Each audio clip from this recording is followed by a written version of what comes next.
Hi guys, and welcome na naman po sa aking YouTube channel, King Palay, ang king na walang kaharian at palay na walang kabukiran. Ay bumabati sa inyo ng isang mapagpalang araw. Ayan mga kaibigan, tayo po ay babiyahe na naman ngayon. Guys, tayo po ay papunta sa consulate kung saan mag-aayos po tayo ng ating mga pangangailangan para po sa ating nalalapit na pagtatapos uli ng ating kontrata. Ayan. So samahan niyo po ako guys sa aking paglalakbay going to consulate.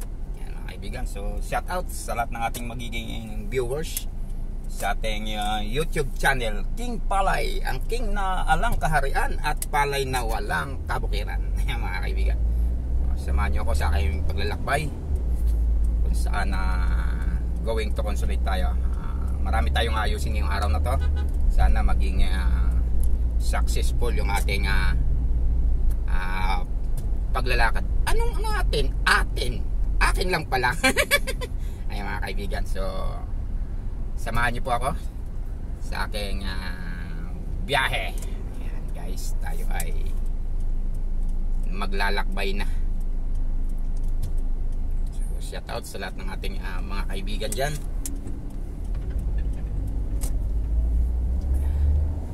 Sa lahat ng kapwa ko OFW saan mang sulok ng mundo. Ayan, shout out po sa inyo lahat. Kamusta po kayo? Kamusta ang ating life dyan? Ayan, kamusta ang ating mga galawan? Sana nasa mabuti tayong kalagayan at ligtas sa lahat ng uri ng excuse me po.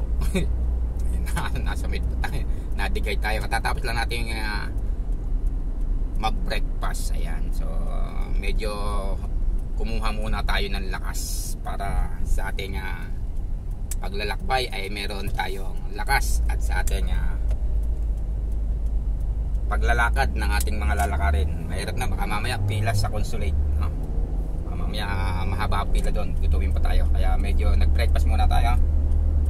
So hindi ko na pinakita yung aking pag-breakfast. So ito na lang ating gagawin. So, sa inyo lahat dyan, shout out everyone. So sa mga kapwa ko OFW, lalong lalo na sa mga kapwa natin kasama sa household. Yan. Household po tayo, no, mga kaibigan. Kaiba tayo ng mga galawan sa mga nasa company. Yan, at mga nagtatrabaho sa iba't ibang establishmento. Tayo ay nagtatrabaho ay sa loob ng bahay kung saan na ang roles na ating sinusunod ay roles ng ating mga amo. Ayan. Gamat hindi tayo pare-parehas ng katayuan sa ating mga amo. Ayan. So kinakailangan lang tayo ay makipag-usap ng maayos sa ating mga amo. Kilalanin din natin ating mga amo kung ano yung mga pag-uugali. Ayan.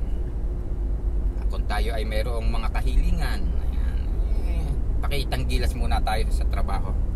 Pagka nagustuhan yung ating trabaho, saka tayo pwedeng humirit. Ayan, tulad nito, tayo nakapagpaalam at pumayag naman. Ito, pinahiram tayo ng sasakyan. Dati nung pumupunta ako sa consulate, naglalakad lang ako. Ngayon nakasasakyan na tayo. Tayo ay nagsabi na ng maayos. Advance ang ating pagsasabi. Ayan, nagsabi na ako kahapon. Sabi ko, I will go to consulate to fix the problem of my insurance. Yan. Sabi ng amo ko, okay. Yan. Sige, go. Sabi ko.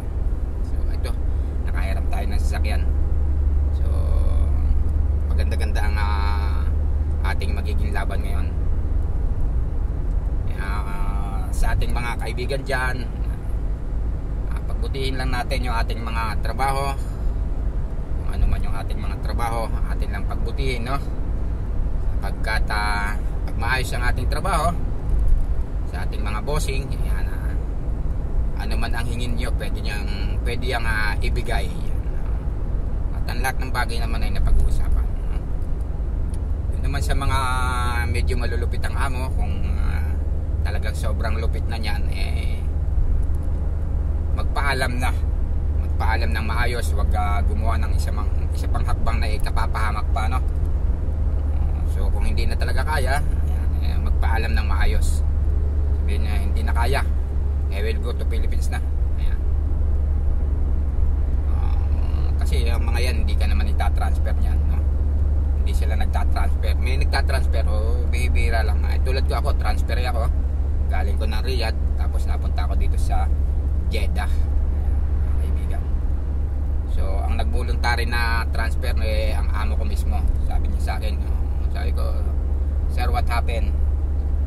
I will go to the Philippines. Sabi sa akin, no, find another kapil, itatransfer kita. Ayan. So ayun, tinransfer ako, pero hindi po libre yun. Binenta ako sa isang bago kong ama dito, ang naging amo ko na until ng Riyadh hanggang ngayon. Ito still nandito ako ngayon. So nakatransfer ako ng 2017, ayan, hanggang ngayon nandito ako sa aking amo ngayon.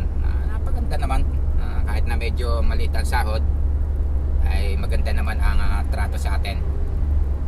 Trato pala sa akin, hindi atin. Yan mga kaibigan, kaya kailangan na ulihin din natin ang ugali ng ating mga amo. Tayo ang nakakakita ng ating mga galawan, at tayo din ang nakakaalam ng ugali ng ating mga amo. Kaya negotiate din pagka may time. Kausap, ang pinakamahirap talaga naintindihin ay ang kanilang mga ugali. Ang trabaho kakayanin natin eh.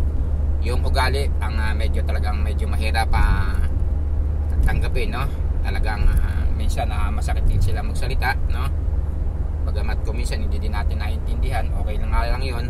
Pero pagka naintindihan mo yung salita ay medyo masasaktan ka rin. Pag isa kang OFW kasi kailangan ang puso mo bato eh.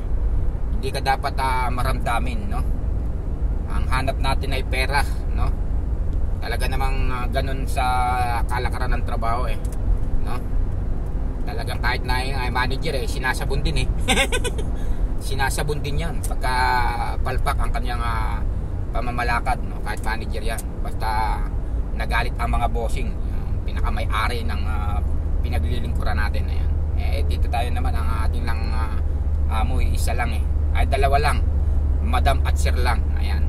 At kung ngayon may mga anak ay di yun. So yung mga anak talagang medyo gagamayin mo rin ang mga pag-uugali para ika nga ay ating makayanan ang lahat ng laban natin bilang isang OFW. Kasi pag naging OFW ka, talagang dito ka makakaranas eh. Dito ka makakaranas ng talagang lahat ng mga klase ng daranasin mo na hindi mo nararanasan sa buong buhay mo. Bilang isang OFW, dito mo mararanasan. Kasi iba't ibang klaseng tao pakikisamahan mo. Tapos kung hindi ka naman nakakalabas, yan, may mga kasama tayong hindi nakakalabas eh. No, yung mga hindi nakakalabas na yan, ayan eh, medyo malulupit ang mga amo. Ayan. Pero sa atin naman, tayo nakakalabas naman tayo. Sa mga OFW na hindi nakakalabas, ayan, tis-tis lang. At pag hindi na kaya, no, magpaalam lang ng maayos. Sabihin, okay, I will go home na, tatapusin ko lang ang kontrata. Pagkatapos ng kontrata, I will go home to the Philippines na. Ayan, ganun lang. Huwag lang tayo, basta ang importante lang bilang isang OFW, ayan, una, hindi tayo nasasaktan, hindi nananakit, ibibigay naman yung mga pangangailangan natin, no? Tulad ng pagkain, pahinga, sweldo. Ayun, basta naibigay yung pagkain, pahinga, sweldo, ayos na yan. Yung rest day, kung hindi man naibibigay, ay pagpasensyahan na, no? At talagang ang lumalaban sa rest day tayo eh, hindi naman ang consulate ang lumalaban. Nakalagay nga sa ating kontrata na mayroon tayong rest day, pero pagdating at naka-deploy ka na sa loob ng bahay, hindi na yan nasusunod, no? At hindi nila sinusunod. So tuturuan natin silang sundin. Dito sa akin nasusunod to. May rest day po ako rito. Talagang bago ako nagpunta rito ay sabi ko kailangan to pa rin nila yung rest day, yung pahinga isang araw. Hindi man ako paalisin, no? Basta ikay nakapahinga sa iyong kwarto at nakakapagpahinga ka, eh maganda na yon. Yun nga lang, hindi ka makakalabas, hindi ka makakagala, ay medyo yun ang medyo medyo mahirap-hirap. Pero kung ikay nakakagala, ayan, kasi medyo ang gala medyo mahirap din kung hindi ka bibigyan ng sasakyan, mamamasahe ka, so gastos din, di ba? Yun ang katwiran ng iba nating mga kaya ayaw din daw mag rest day, kasi nga gastos din. Tama ka, gastos nga yun, pero yung pahinga, obligasyon yun na dapat mong makuha kasi nakalagay sa kontrata natin yun So ganun lang siguro mga kaibigan, at tayo ay medyo humahaba na, naka 10 minutes na tayo, so siguro tayo magpapaalam na lang.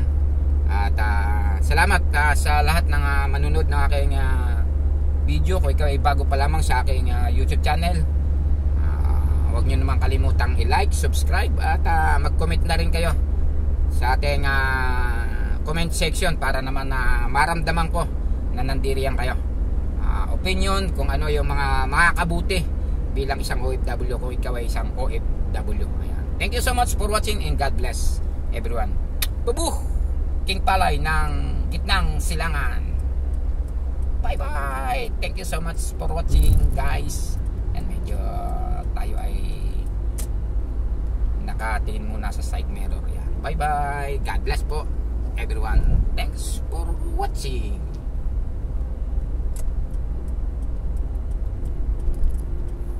Hindi na ayaw nang mag-off yung